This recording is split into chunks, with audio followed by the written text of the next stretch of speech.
विदर्भात पूर्ण वातावरण बदललंय। अवकाळी पावसानं जोरदार थैमान घातलेलं आहे।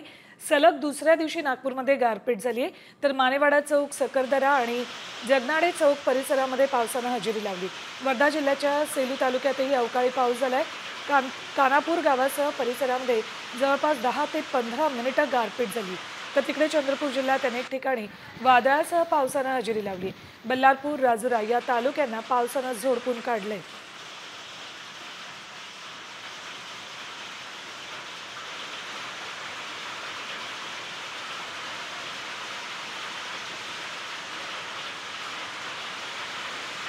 विदर्भात पूर्ण वातावरण बदललंय। अवकाळी पावसानं जोरदार थैमान घातलेलं आहे।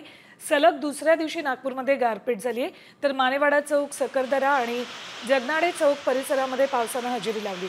वर्धा जिल्ह्याच्या सेलू तालुक्यातही अवकाळी पाऊस झालाय। कानापूर गावासह परिसरामध्ये जवळपास 10 ते 15 मिनिटं गारपीट झाली। तर तिकडे चंद्रपूर जिल्ह्यात अनेक ठिकाणी वादळासह पावसानं हजेरी लावली। बल्लारपूर, राजुरा या तालुक्यांना पावसानं झोडपून काढलंय।